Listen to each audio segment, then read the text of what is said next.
Mesdames et messieurs, bienvenue dans votre podcast Changeons de mentalité, faisons différemment. Je suis très heureuse de vous accueillir pour cette deuxième saison, vraiment, et ce premier épisode.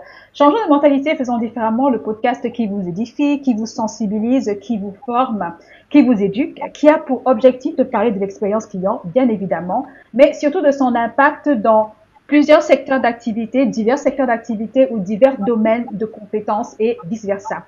Et pour ce premier épisode, nous allons aborder la thématique sur l'expérience client et l'image de marque. Pour nous en parler, nous allons recevoir un jeune entrepreneur camerounais, passionné de l'Afrique, de l'humain et de la lecture. Il est le General Manager de Pondo Group, implanté depuis 2018 via le studio de design et web Pondo Creative, devenu un studio de branding en 2021, portant le même nom, et depuis 2024, une agence de création et d'expression de marques africaines dénommée Pondowiz. Et c'est d'ailleurs à travers Pondowiz qu'il a initié le concept Pondo Brands Awards, dont la dernière édition s'est tenue l'année dernière au Crystal Palace. Son expertise est très souvent sollicitée et il intervient donc en tant que panéliste dans divers talks, diverses conférences. Mesdames et messieurs, j'ai le plaisir d'accueillir, c'est vraiment un honneur pour moi, de recevoir Mr. Brand, Monsieur Bapa Yves Bertrand. Yves, bonsoir et bienvenue. Merci d'avoir accepté mon invitation. Merci, bonsoir Karine. Karine, c'est un plaisir. C'est un plaisir d'être là. Tu as fait beaucoup d'éloges là. J'ai l'impression qu'on a de parler de quelqu'un d'autre, mais bon, ça va. Non, on parle très bien de toi. J'aurais pu ajouter, mais je me suis dit que non, ça va, je n'ajoute pas. Tout ce que j'ai dit là, c'est largement suffisant. Non, je suis ravi d'être là. J'observe généralement C'est moi. ton engagement pour le service client. Donc, c'est un plaisir de participer et surtout d'apporter un peu mon lot, mon eau au moulin, quoi.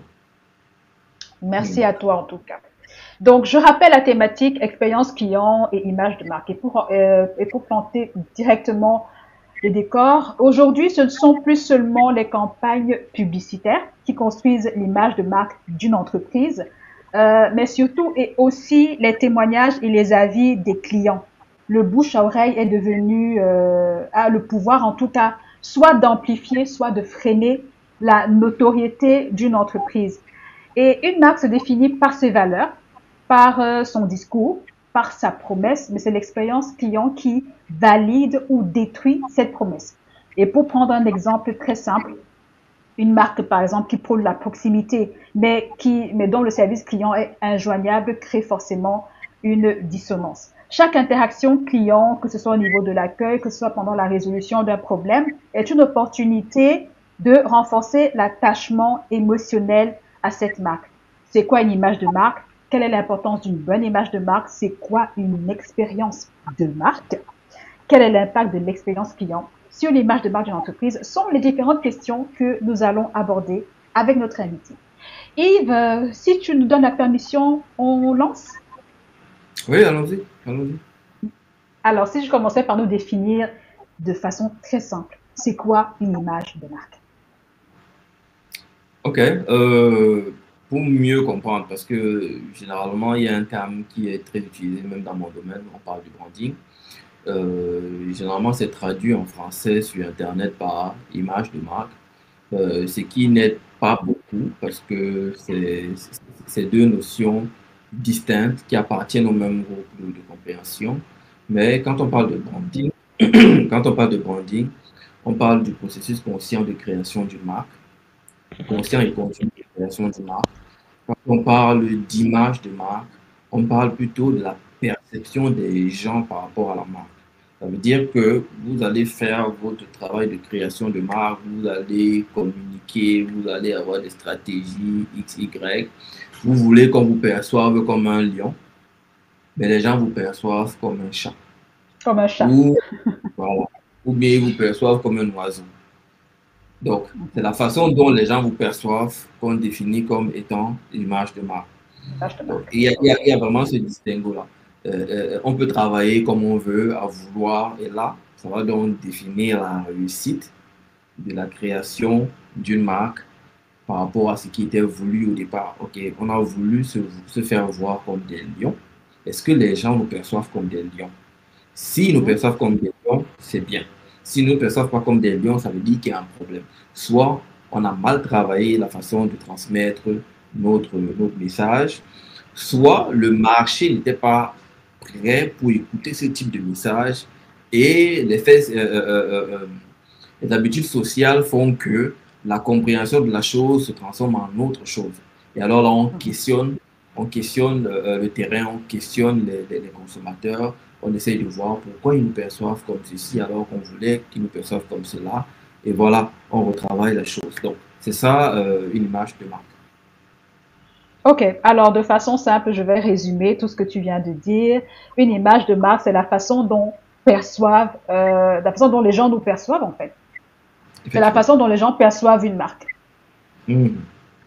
Voilà. Et que si on veut se faire voir comme un lion, ben on met tout en place pour se faire voir comme un lion. Maintenant, si les gens nous voient comme un chat, ça veut dire qu'il y a des efforts à faire. En tout cas, qu'il faut corriger quelque chose, qu'il faut améliorer quelque chose. Comme quoi, l'image de marque, c'est quelque chose qui se construit.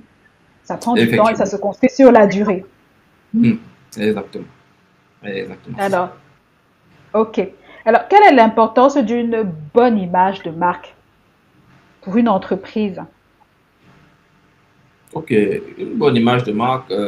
Si on va sur l'élément de la promesse qui est le centre de tout, bon, Mhm, j'allais dire le centre de tout, c'est ce qu'on veut transmettre, qu'on veut faire comprendre et ce avec quoi on veut attacher une relation, créer une relation avec le consommateur. Si notre promesse a été tenue, a été réussie, alors quelque part, on pourra parler d'une image de marque positive parce que les gens n'ont pas forcément des promesses positives, hein. Les marques Ça, travaillent à avoir des promesses positives, mais il y en elles ne a, le sont pas. voilà, il y en a qui font autre chose et donc se font percevoir différemment. Peut-être même qu'ils veulent qu'on les perçoive d'une certaine façon.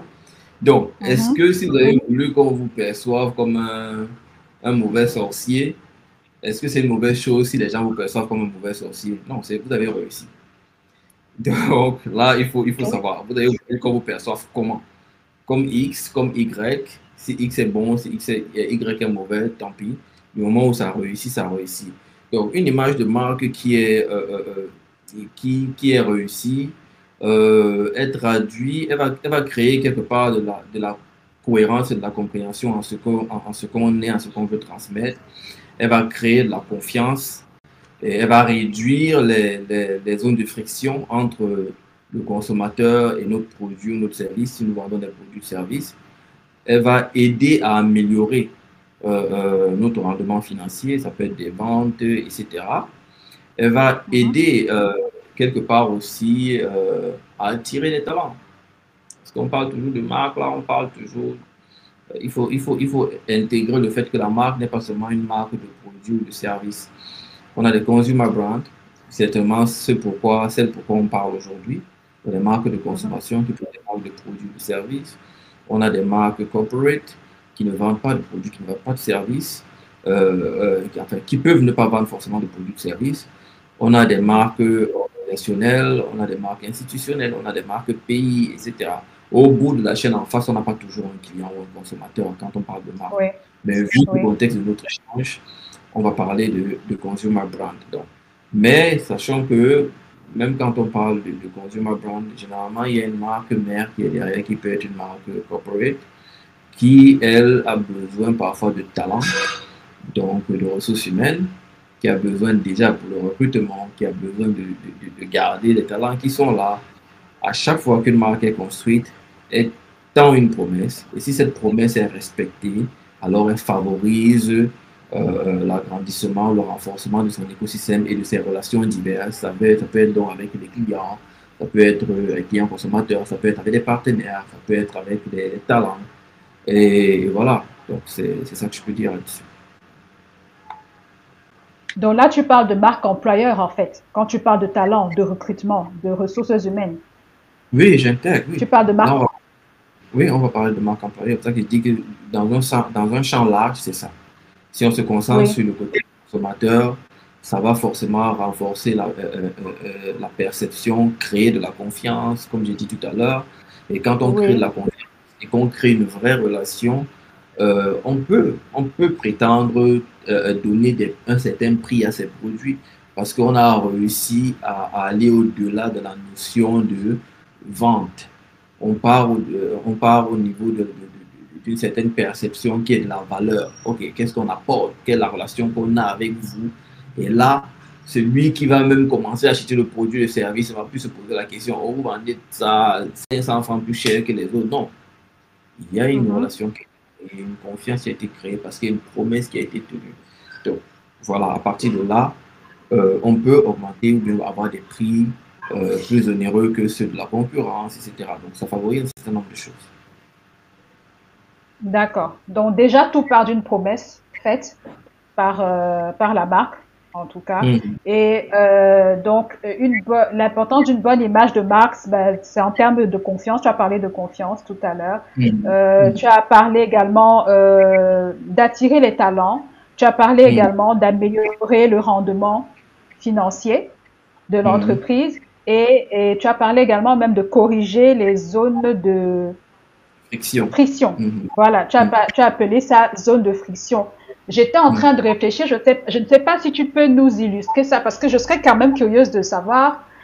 Alors peut-être que ça nous prendrait du temps, mais j'aurais aimé avoir un exemple d'une entreprise qui aurait voulu, je vais dire, disons un monsieur qui veut se faire percevoir comme Mhm. un médecin traitant, ou on va dire un guérisseur, mais les gens le perçoivent comme un marabout. Mhm. Comment est-ce qu'il peut s'y prendre pour changer la perception des gens? Il veut D'accord. qu'on le perçoive comme un guérisseur. C'est-à-dire Ouais. qu'un guérisseur, voilà, il utilise les plantes, par exemple, les plantes médicinales, mais les gens le perçoivent comme un marabout, peut-être parce qu'on trouve que ce qu'il fait est peut-être extraordinaire, sort de l'ordinaire. Comment il Mhm. fait pour que les gens le perçoivent comme il aimerait être perçu, et pas comme un marabout en tout cas? Là le problème est assez profond parce que il doit corriger des habitudes sociales. Ce n'est Oui, pas vraiment de son fait que les gens le perçoivent oui. comme un marabout. Ce sont des Mhm. années d'endoctrinement et de changement de mentalité. Oui, Avant, d'accord. on avait confiance en la médecine traditionnelle, avant qu'on ne nous oriente autre part. Aujourd'hui, quand on dit science, ça conditionne le cerveau de quelqu'un. On ne considère pas que ce que ma grand-mère ou ta grand-mère faisait dans la cuisine avec quelques plantes, c'est de la science. Parce qu'on dit ce qui est Mhm. scientifique, il doit être fait en laboratoire, etc. Laboratoire, ouais, Il ouais. doit être testé, prouvé cliniquement. Ce n'est pas notre science, c'est une science occidentale, en fait. C'est Mhm. une connaissance occidentale. Nous, on a notre connaissance. Et ça sont des dizaines et des centaines d'années de culturation ou d'acculturation qui ont été faites. Lui, aujourd'hui, se lever, il va faire beaucoup d'efforts. Il aura beaucoup Mhm. d'efforts. Parce que les idées ne manquent pas pour mettre en place des stratégies, pour se faire percevoir autrement. Il peut dealer Autrement, avec ouais. le gouvernement, ouais. Il peut. C'est un axe de réflexion et ça se fait même déjà parce que des cas comme ça, j'ai travaillé avec des clients qui sont en train d'œuvrer dessus. Dernièrement, même Oui, d'ailleurs, on a ouvert une certaine voie à la médecine traditionnelle oui, par les, par effectivement, oui. donc, ça Mhm. veut dire que l'un des chemins était déjà de voir au plus haut le gouvernement et dire, OK, facilitez la tâche, aidez-nous à transformer la perception générale des gens. Parce que ça peut se faire. Si le gouvernement Mhm. prend celui qui dit, bon, Mhm. désormais, sachez que un médecin traditionnel, entre guillemets, qui est certifié par ci, par ça, est quelqu'un de respectable, de sérieux. Vous pouvez aller vous faire soigner là-bas. À Vous faire partir de soigner là, là-bas. voilà, à partir de là, il rebondit dessus, il travaille maintenant avec intelligence sur des messages, sur des communications. Il travaille à être proche avec un certain nombre de médecins parce que moi, je travaille souvent avec des médecins traditionnels et il y a une chose intelligente qu'ils font, enfin, les plus sérieux, c'est que quand vous venez vers eux, vous dites, OK, donc, il dit, OK, si tu as ça, va à l'hôpital, fais des examens, puis tu reviens. Et tu reviens, Cet, ouais, voilà, cet élément-là seulement est crucial. Pourquoi? Parce que exactement. il réussit à faire comprendre aux clients que, OK, ça, il ne le dit pas de façon explicite, mais c'est ça, c'est une science, c'est une gestion d'ingénierie sociale. C'est que, OK, Mhm.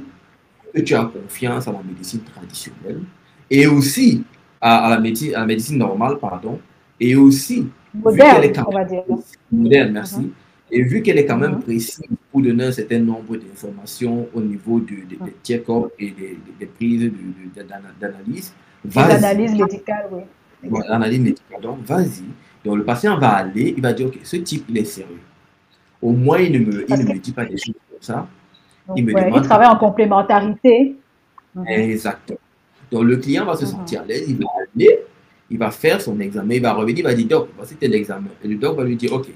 si c'est tel, c'est tel, c'est tel, moi, voici mes médications que j'ai mis en place via telle plante, soit ça a été certifié, soit pas, mais voilà, voilà, voilà. Donc, voilà.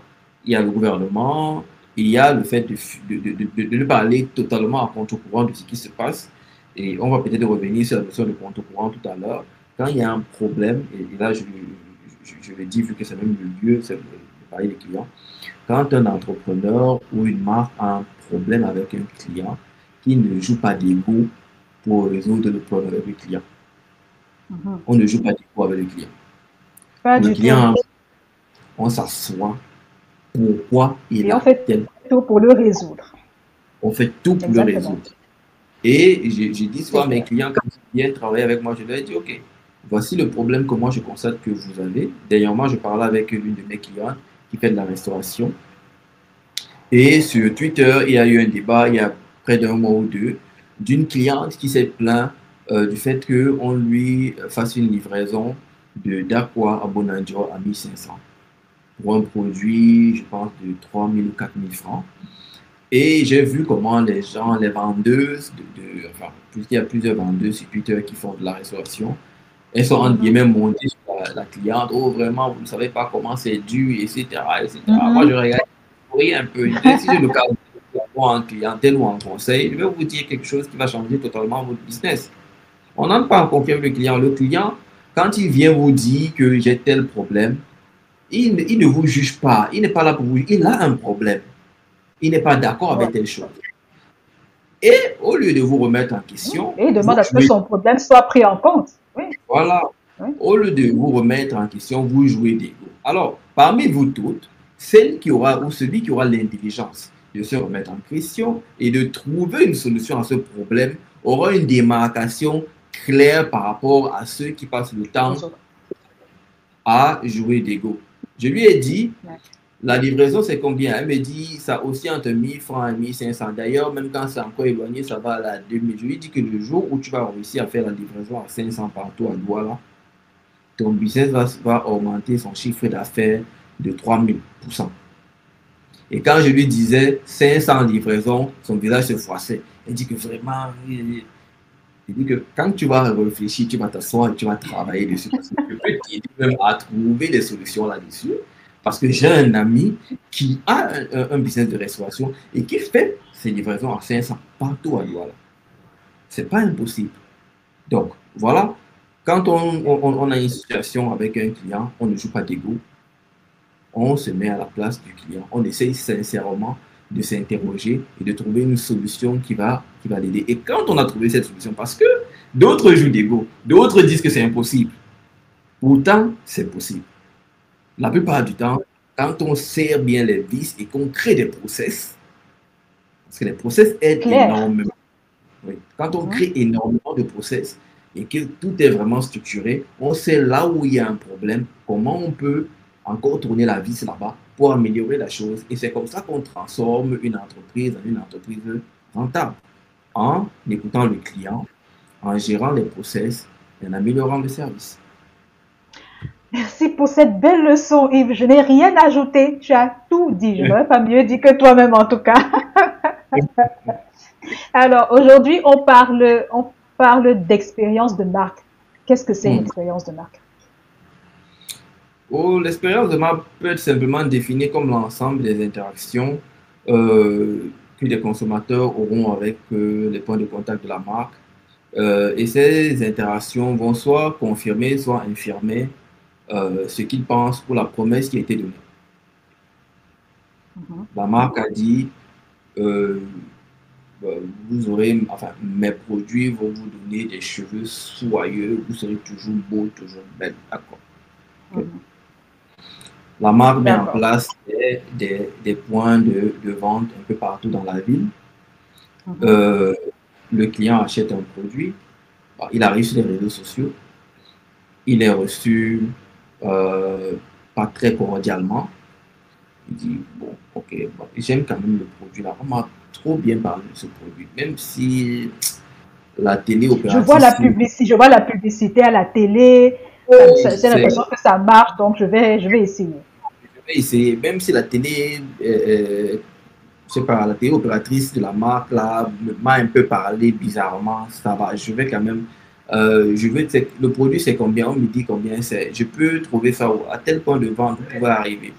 J'arrive, j'entre là-bas, bon, on me reçoit, j'espérais mieux parce que ce que je vois à la publicité est quelque chose vraiment de waouh.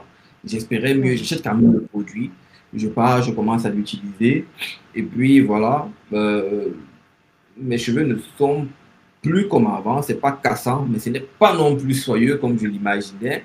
Soyeux, comme la promesse Comme de la la marque. promesse qui était faite, je commence un peu à dire que vraiment, c'est pas bon. J'écris un peu aux gens là. Et la télé opératrice qui m'avait reçu, ça, elle que j'écris, elle me répond un peu de façon hautaine. Ah, ça me glace. Je regarde le produit, j'ai dit, mais j'ai payé quand même 20 000, 25 000 pour ça. Et depuis le départ même, je prends sur moi de supporter le comportement de ces gens. Jusqu'à présent, ça ne s'améliore pas. Je me plains même, on me répond n'importe comment. Allez, je pars sur Internet, je verse tout là-bas. Dès qu'une de mes amies dit que vraiment, oh, oh, je dis que, hey, pardon, cela, il n'est pas même pas Ne là-bas. parle même pas de ce produit. Là même d'abord, c'est de mensonges et tout. La seule personne là qui a arrêté de parler, elle a le pouvoir, elle a le pouvoir de Ah, détoxer 1000 personnes. exactement, exactement. Donc, quand on fait une promesse, il y a ce qu'on dit, il y a ce qu'on ne dit pas, il y a ce qui entoure ce qu'on dit. On a mis de l'argent dans une belle campagne publicitaire. On a fait un beau spot avec de beaux mannequins, de belles personnes. Tout est beau, tout est shine. On vend un rêve. Même les Oui, showrooms sont beaux. Ok, ce rêve-là, c'est un rêve dans lequel moi je me retrouve et j'attends le minimum parce que, ok, c'est un rêve qu'on m'a vendu. On me dit que les produits sont à 25 000, je peux me les acheter. Mais je sais que si on m'exige un certain prix, ça veut dire que le service va suivre. Et ça, c'est implicite. Ça veut dire que la politesse, ça veut dire que voilà, on va bien me traiter. exactement. Mais depuis le départ, on me traite mal. Le premier point de contact, c'était sur les réseaux sociaux. J'ai été mal reçu. Bon, j'ai quand même laissé passer. On m'a envoyé le point de vente qui est proche de chez moi. Je suis allé dans le deuxième point de contact. Et j'ai toujours eu un certain froid là-bas, peut-être parce que, ok, j'attendais qu'on me reçoive avec une certaine prestance et que voilà, qu'on me mette un peu, on me chouchoute. Ça n'a pas été le cas. Et au contraire, peut-être il y a eu d'autres red flags. Et le produit sur lequel je comptais, vraiment, j'avais mis mon dernier espoir que bon, les humains là, ils sont ce qu'ils sont. Mais au moins, les promoteurs ont bien travaillé le produit, même le produit n'est pas bon. Donc, l'expérience, c'est ça. C'est que, Ouais. ok, vous avez produit quelque chose, vous avez créé un écosystème pour entrer en contact avec les gens vers qui vous avez fait la Pour promesse, attirer les clients. Mhm, voilà, pour qu'ils mhm. atteignent votre produit, votre service, pour qu'ils vivent une expérience globale. Est-ce que ça a été, et, ok, moi j'entre en contact, soit je confirme qu'effectivement votre promesse est bonne, soit j'infirme cela, et en fonction de la Oui, confirmation de l'infirmation, j'aurai un comportement. L'infirmation va m'amener à médier, à envoyer à faire du mauvais bouche à oreille, à faire des mauvais retours à publics, saboter l'entreprise. à Mhm. saboter la marque, etc. Et là, La or, marque, la oui. Mhm. contribution va me permettre de faire quelque chose de positif qui va encore ramener plus. Donc, c'est ça l'expérience de marque. Les gens, les marques parfois D'accord. oublient que, enfin, il faut déjà même que certaines pensent expérience de marque. Parce que penser expérience de marque, c'est la construire. Il faut construire cette expérience-là. Il faut construire le parcours du Mhm. consommateur. Okay. La façon dont on a construit le parcours du consommateur, il commence où? Et quand il commence là-bas, qu'est-ce qu'il doit voir? Qu'est-ce qu'il doit entendre? Qu'est-ce qu'on doit lui dire? Après là, il doit aller où? Est-ce qu'après là, il doit aller dans un point de vente? Est-ce qu'après là, c'est le produit qui va venir avec lui? Est-ce que le livreur a été éduqué? Est-ce qu'il sait comment parler? Est-ce qu'il est bien habillé? Est-ce que les habits sont aux couleurs de la marque? Est-ce qu'il est propre sur lui? Est-ce que Hmm. les vente est Tout correct? ça, Ok, tout ça. ça se Est-ce que quand, construit. Ouais. voilà, quand il arrive au point de vente, est-ce qu'on a voulu qu'il y ait une certaine chaleur? Est-ce qu'il y a une musique qui crée cette chaleur-là? Est-ce qu'il y a une Est-ce qu'il y a odeur? une bonne ambiance? Voilà. Est-ce Ouais. qu'il y a une odeur qui crée cette chaleur-là? Est-ce que il y a des sourires sur les visages des personnes qui sont là pour créer cette chaleur-là, cette ambiance-là? Quand il prend le produit pour entrer chez lui, comment il part chez lui avec le produit? Quand il veut commencer à détruire le produit, donc le consommer, comment il se comporte avec le produit? Est-ce qu'on a pensé à l'expérience de marque sur le produit? Est-ce qu'on lui a facilité la façon d'ouvrir le produit si c'est un produit cosmétique? Est-ce que l'accessibilité au produit est plus facile que chez les concurrents? Est-ce qu'on a travaillé suffisamment le produit pour que la marque et la promesse qu'on fait depuis soit respectée? Est-ce qu'on fait un suivi Mhm. plus tard, un suivi, ce qu'on appelle le service après-vente? Est-ce qu'on appelle le consommateur quelques jours ou quelques semaines après parce qu'on sait que notre produit, au bout de peut-être 2 semaines, Voilà. on va pouvoir facilement voir les effets? Est-ce qu'on l'a appelé, est-ce qu'on S'il peut est, l'appeler 2 semaines après pour s'il voir est satisfait ou pas. voilà. Est-ce que le produit vous satisfait? Si oui, sinon, on fait des retours. Est-ce qu'on l'accompagne dans son utilisation? Est-ce qu'il y a des Mhm. experts pour avoir accès à lui, enfin, dont le client ou le consommateur pourra facilement avoir accès pour avoir des conseils sur l'utilisation du produit, etc. C'est tout ça qui est la création de l'expérience de marque de bout en bout. On le prend au début jusqu'à la fin et on s'assure qu'il est satisfait. Quelqu'un comme ça, là, quand tu le chuchotes, comment il va pas te ramener des clients? C'est lui qui devient ton Mais ambassadeur. attends, mais on est d'accord. Et lui-même, il va te renouveler ses achats très régulièrement chez toi. Il va Effectivement. renouveler les achats chez toi. Alors, ça m'emmène à ça me pousse, c'est très intéressant ce que tu dis, j'aime bien, c'est très intéressant ce que tu dis, et ça me pousse à te demander, Yves, très honnêtement, parlons des entreprises camerounaises. Hmm. Est-ce qu'on peut dire que les entreprises camerounaises soignent leur image de marque? Est-ce qu'on peut dire elles construisent leur expérience de marque? En règle générale. Bon, moi, quand tu me poses cette question, je vois deux types d'entreprises. Je vois les grosses, donc les multinationales, les grandes entreprises, et je vois Mhm. les petites entreprises. Les grosses entreprises, elles ont parfois le budget pour faire les choses, et parfois elles sont trop grosses pour bien se gérer et gérer un certain nombre de choses. Donc, moi, mon œil est très posé sur les TPE et les PME. Et sur les D'accord. TPE et les Allons-y. PME, oui, sur les TPE et les PME, je vois beaucoup de pépites. Bon, beaucoup, c'est Ok. trop dit, mais il y a des pépites. Tout simplement, les Polo Brand Awards qu'on a fait, on a récompensé Oui. les jeunes marques locales. On a eu Lilou Baby Food, on a eu Terrific Coffee, on a eu laquelle. Mais en général, les retours des gens sur ces trois marques-là sont bons. D'accord. Les gens qui sont allés à Terrific Coffee, qui ont consommé du café de Terrific Coffee, auront généralement un bon retour. J'ai même un ami qui me raconte très souvent ses consommations de Terrific Coffee dans un point de Total, dans une station Total à Bonapriso, je pense.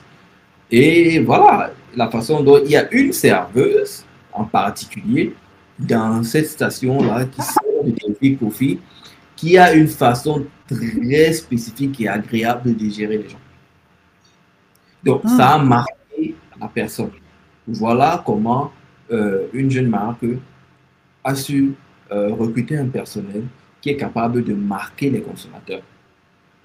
Donc, Hmm. les efforts là, moi je les vois parce que je côtoie et au travers des Polo Brand Awards, Oui. on va Oui. interroger un certain nombre de choses, on observe et on se dit, ok, tel mérite parce que les retours qu'on a des consommateurs en général sont bons sur les expériences Oui. qu'ils ont.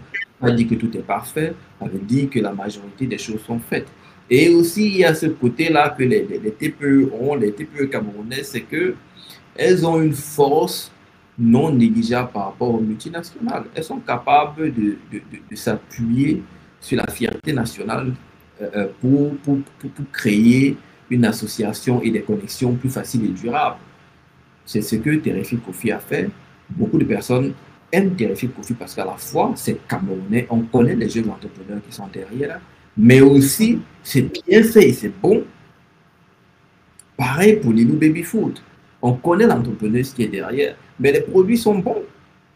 Il y a déjà eu des retours négatifs, mais ils ont été corrigés. Le bad buzz ne dure pas longtemps parce qu'on sait que c'est chez nous, ce sont nos choses. Donc, et on attache quand même une certaine chaleur là-dedans.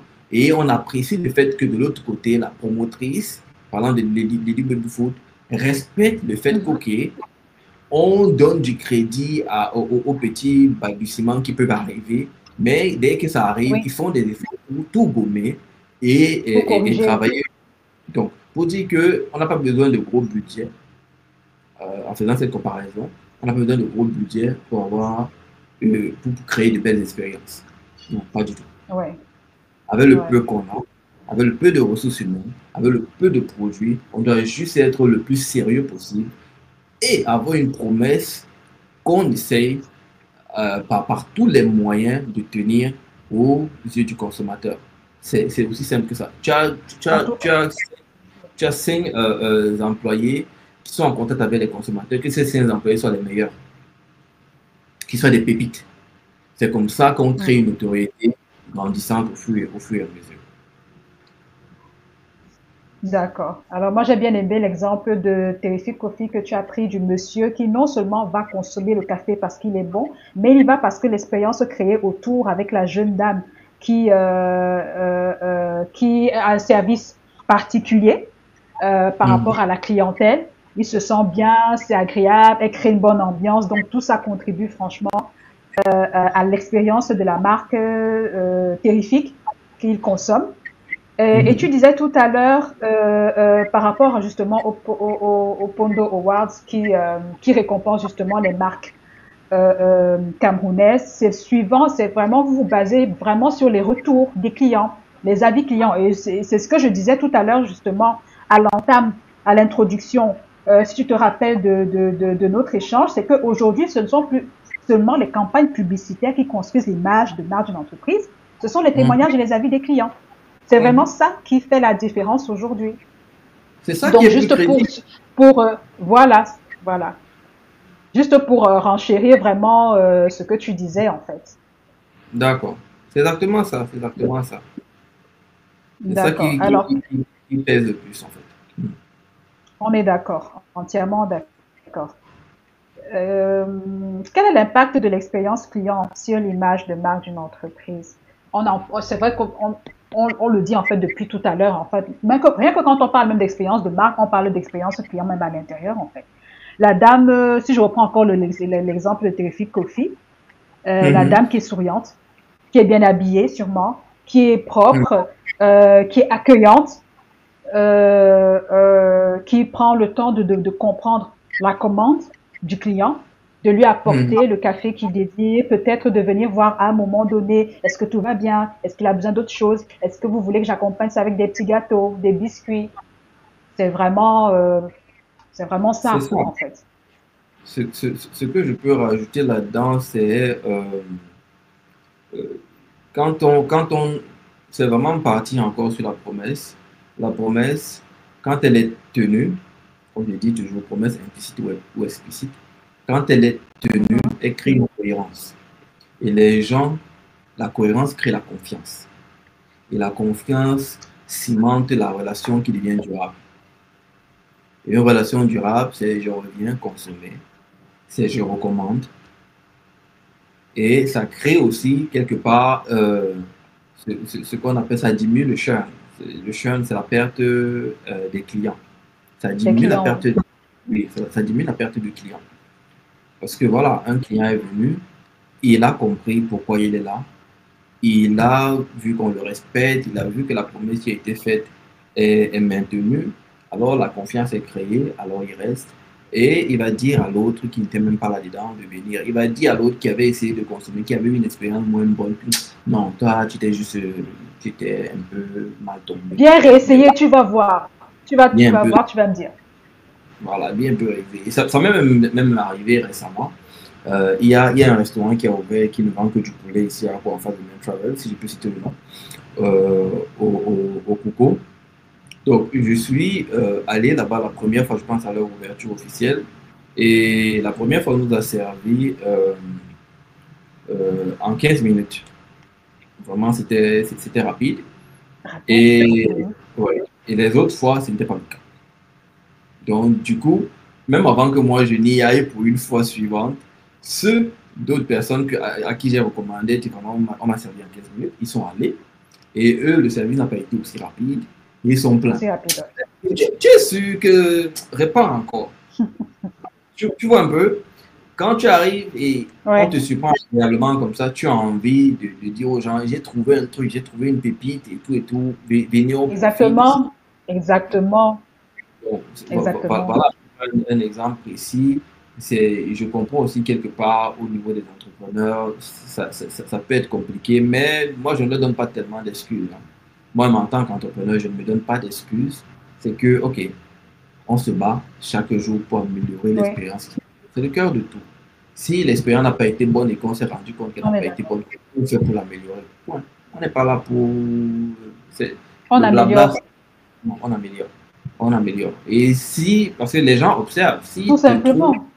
ils te voient dans une espèce de volonté perpétuelle d'amélioration, ils vont le constater, ils vont le voir. Parce que hier, ils vont voir un défaut, aujourd'hui, ils vont plus le voir. Ils vont constater un nouveau défaut, ils vont dire, oh, ceci, ce sont des gens avec qui je peux fonctionner. Parce que Ils hier, sont je à n'aimais pas l'écoute. Et ils sont à voilà. l'écoute. Voilà. Hier, je n'aimais pas ça. C'est ça. Aujourd'hui, ça a été corrigé. Et je vois autre chose, mais je sais ils vont le corriger. Donc, je vais continuer à fonctionner avec eux. Donc, on doit rester dans une Exactement. entrepreneur ou bien de marque, dans une logique de perfectionnement continu et d'amélioration continue. Tout à fait. Tout à fait. Vraiment, c'est très intéressant. Malheureusement, on aurait pu faire toute une journée, Yves, mais on est déjà pratiquement à la fin de notre interview. De toute façon, c'est intéressant depuis le début.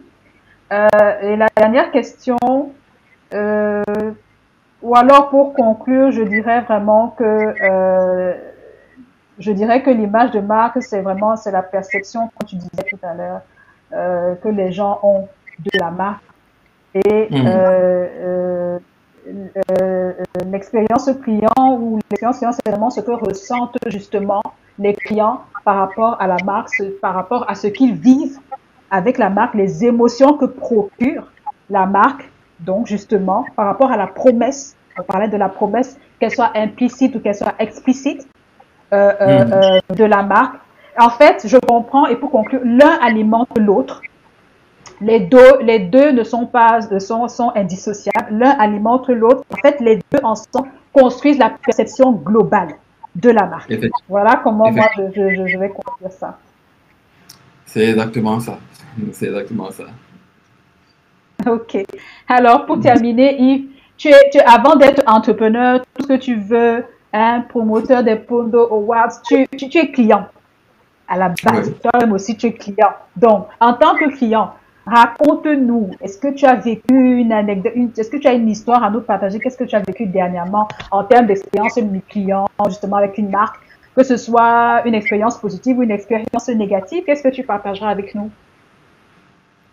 Aux expériences positives en tant que client, je, je prends l'habitude soit d'acheter des livres pour moi, soit des livres pour des gens. Pour moi, ce sont les meilleurs cadeaux. Donc, et je me suis mis un peu à lire des livres en anglais depuis cette année-ci. Donc, je fouillais là, je suis tombé sur plusieurs vendeurs de livres. Mais il y a un qui a retenu mon attention parce qu'il avait l'air un peu plus Mhm. professionnel que les autres. Quand on discutait sur WhatsApp, je pense que c'est sur Facebook qui m'a envoyé sur WhatsApp. Et puis, on a commencé à échanger. À chaque fois, il avait la bonne réponse, il m'envoyait des bonnes images, il avait de belles vidéos. L'explication était là, il était poli. Et puis, bon, j'ai commandé. Je pense que ma première commande était je pense, 5 livres, hein, 3 ou 5 livres, je ne me rappelle plus. Et ils sont arrivés vraiment bien emballés dans un paquet cadeau là, vraiment comme si c'était un anniversaire Un avec de belles anniversaire ou bien Noël. attentions. J'étais vraiment surpris. Je me suis étonné à être surpris parce que ça devrait être Tu jamais. n'as pas l'habitude de voir ça. Voilà, j'ai pas l'habitude, vraiment pas. C'était vraiment bien emballé, carton bien emballé, et tu ouvres, il y a des petites cartes à l'intérieur, et il y a des petites attentions qu'il avait, c'est que pour chaque livre, il y avait un feutre, par exemple, il y avait un feutre, il y avait des crayons ou des stylos, je ne me rappelle plus. Donc, il y avait des petits éléments à l'intérieur qui, moi, m'ont- m'ont donné le sourire. J'ai regardé, j'ai dit OK, j'ai filmé, j'étais content parce que voilà la réaction normale quand quelqu'un Mais oui, apprécie. oui, oui. Bah oui, On a forcément. Ouais. filmé, voilà. J'ai posté, je pense, en statut WhatsApp. Et puis après, j'ai déjà un entourage de gens qui aiment bien lire, à qui certains j'aime même offert. Ils me disent déjà, tu as le livre ici? Je dis oui, j'ai ça. C'est un original, par exemple, que lui, ils sont des originaux qu'il vend et je ne savais pas. Et quand je parlais dans mes amis, je leur disais, bon, voilà, ils vendent des livres anglais, des originaux. Il s'appelle Bookstore, je pense Bookstore Shop, un truc comme ça. Voilà des livres originaux qu'il vend, Ok. etc., etc., si tu veux. Et rien que mon plaisir, plus ma recommandation naturelle a fait qu'il a eu des commandes au travers de ma personne. Donc, c'est un exemple tout simple. Hein. Faites des choses bien, faisons des choses bien. Pas faites, pas juste un Mais ça, mais faisons des choses. c'est un exemple qui résume tout ce dont on parle depuis le début, en fait. Tout simplement, c'est ce dont on parle depuis le début. Et effectivement, c'est exactement ça. Ben voilà. Donc, voilà. Ben voilà. Comme, voilà. Ben écoute, merci beaucoup. Ça fait plaisir, effectivement. Surtout quand c'est des choses que, comme tu dis, on se retrouve en tête agréablement surpris. J'ai envie de dire que ça devrait même être la norme, en fait. Je veux dire, on doit être surpris, on doit être étonné, on doit pouvoir créer ce qu'on appelle l'effet wow à tous les coups. Mais ça, Mm. c'est des choses qui demandent du temps, ça prend du temps, mais on garde espoir que ça va finir par changer, que les choses vont s'améliorer, que les gens comprendront vraiment que ce soit l'importance de soigner son image de marque, que ce soit l'importance de soigner l'expérience que les clients vivent avec ta marque, avec ton entreprise. Les gens finiront par comprendre de toutes les façons. Parce que de toutes les façons, comme moi j'aime souvent dire, prendre soin de tes clients, c'est prendre soin de ton argent. Il n'y a pas de chose. Il n'y a pas de chose. Donc Il y a vraiment, pas ok. Yves, on terminera en disant, sur quoi on terminera? En disant changeons de mentalité. Faisons différemment. Merci encore une fois de plus, Yves. Merci d'avoir accepté mon invitation. On se dit à très très bientôt. Prenez soin de vous et à très très vite. Merci. Bye bye, à la prochaine.